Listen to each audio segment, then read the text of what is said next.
तो चलिए एक अच्छी चीज जो कल हमने बात भी करी थी, एफआईएस तो लगातार बेच रहे हैं, कल भी बेचा, हालांकि कल उतना नहीं बेचा, बट एक तो जो हमारे घरेलू फंड्स रोज खरीदारी कर रहे हैं, मैच कर रहे हैं एफआईएस का फिगर। दूसरा, अक्टूबर का जो डेटा आया है जो दिखा रहा है कि एसआईपी बढ़कर आया 25,000 करोड़ के ऊपर, रिकॉर्ड नंबर्स पर है ना। ये कल अक्टूबर का जो एसआईपी का डेटा है ना, ये उन सब तमाम सो कॉल्ड इंटेलेक्चुअल लोग, लेजेंड्स, बहुत भारी भरकम दिमाग वाले, जो अपने आप को मार्केट का तुरम खान समझते हैं, उनके लिए एक बहुत बड़ा लेसन है।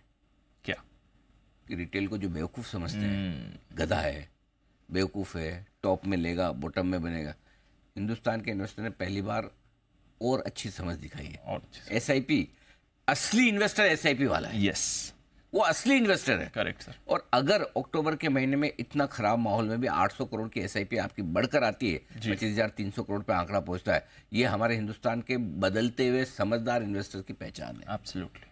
ठीक है। बाकी तो बहुत टाइम करने वाले लोग आपको मिलेंगे कि हमें 10%, 5%, 25% अपने अपने हिसाब से कैश, कोई पूरा जीरो कर देता है, कोई पूरा टॉप बना, सब अपनी जगह। लेकिन ये समझदार इन्वेस्टर की, ये हिंदुस्तान का बदलता हुआ इन्वेस्टर है, जो खराब मार्केट में रुकना जानता है, खराब मार्केट में एसआईपी बढ़ाना जानता है, खराब मार्केट में पैसा लगाना जानता है, डरता नहीं है, क्योंकि उसको पता है आज। और आप बिलीव नहीं करेंगे जी, मैं वीकेंड पे किसी से बात कर रहा था, कोई राजस्थान से, किसी दूर से किसी को मुझे फ़ोन आया, बोले कि अब इन्वेस्टर सब ये सिचुएशन है कि भाव नहीं आ रहे हैं, कोई बात नहीं, हम 2 साल बाद देखेंगे, 3 साल बाद देखेंगे, 1 साल बाद देखेंगे, कभी तो आएंगे ना, कभी तो आएंगे, हमारे पास अच्छे शेयर, कोई टेंशन नहीं है। ये जो कॉन्फिडेंस है ना, ये आपके डेटा में दिख रहा है, और ये बहुत इंपॉर्टेंट है। कल के म्यूचुअल फंड के डेटा बहुत बढ़िया है। मैं इसलिए आपको बार बार कह रहा था कि मुझे ये डेटा देखने हैं कि लोग पैसा निकालते हैं या डालते हैं। करेक्ट। बाकी छोटी मोटी टाइमिंग करने वाले आपको मिलेंगे, कहीं भी दूर दूर तक संकेत पैसा निकलने के नहीं। अब आइए दूसरा आंकड़ा देता हूँ, लोकल वर्सेस ग्लोबल। आपने बोला एफआईएस बेच रहे हैं, बिल्कुल बेच रहे हैं, लगभग 40 दिन हो गए बेचते बेचते। ठीक है, 26-27 सितंबर से शुरू किया था। Correct sir. ये जो कल का बिकवाली का आंकड़ा है, कितना 2200-2300 करोड़ कितना रखा है आपने? 2307 करोड़ का कैश का। ठीक है, ये कल का कैश का आंकड़ा है। 26 सितंबर से जो बिकवाली शुरू हुई है, उसका सेकंड लोएस्ट है। एक दिन 2100-2200 करोड़ का कुछ बेचा था। तो मतलब आप सोचो कि बिकवाली का नंबर सबसे छोटा है। सेलिंग प्रेशर कम तो हो रहा है इन टर्म्स ऑफ क्वांटम। अब ये अलग बात है कि कम क्वांटम पे भी असर आ रहा है, क्योंकि सामने कम आपके लिए पैसा भी मतलब कम आ रहा है। एक और इंटरेस्टिंग चीज है, पैसा कम आ रहा है तो क्यों आ रहा है? Correct sir. कई सारे आईपीओ में जा रहा है। और दीप, अभी अभी आप देखिएगा, अभी आपका एक्मे लिस्ट होने वाला है, स्विगी लिस्ट होने वाला है, आज सेजिलिटी लिस्ट होगा, 1-2 और खुल रहे हैं। ये सारे आईपीओ जो लिस्ट हो रहे हैं ना, इन आईपीओ में लिस्टिंग पे पैसा नहीं बनेगा। एक आध नहीं बना, हाँ, नहीं बनेगा। हाँ। तो क्या हो रहा है, ये लिस्टिंग की तरफ और बड़े आईपीओ की तरफ जो पैसा जा रहा है ना, ये भी रुकेगा। ये भी रुकेगा।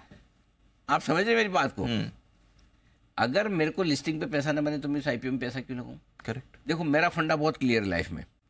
कोई भी आईपीओ आए, किसी भी बढ़िया से बढ़िया कंपनी हो, चाहे वो एलआईसी हो, टाटा टेक्नोलॉजी हो, आपका वारी एनर्जी हो, या कोई XYZ हो, उसको कम से कम 15 से 20% सस्ता देना चाहिए लिस्टेड पेयर के मुकाबले में।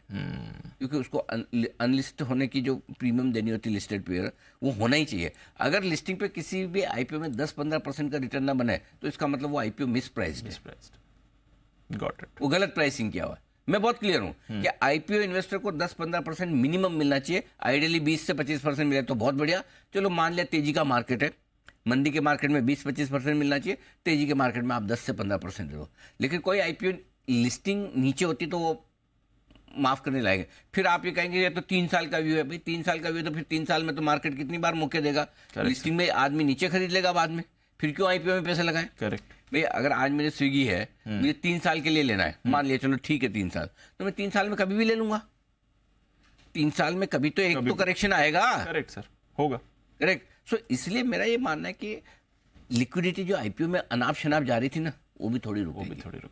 तो अब थोड़ा लिक्विडिटी के हिसाब से सिचुएशन ठीक है। एफआईएस बेचना कम करें, मैं उम्मीद करता हूँ कि रुक जाए। और मुझे लग रहा है रुकेंगे, मुझे लग रहा है कि जो डेटा का पिछला ट्रेंड दिख रहा है रुकेंगे। इंडेक्स लॉन्ग पोजीशन 24-25% पे, तो थोड़ा माहौल ठीक हो रहा है। डर कम रखें, थोड़ा डर कम रखें, मतलब डरना जरूरी है, कम करें। कितना डरना है? क्वांटम दवाई लेना जरूरी है, लेकिन कितनी लेनी? 500 mg लेनी, 200 mg, वो तो थोड़ा डरे लेकिन कम डरे।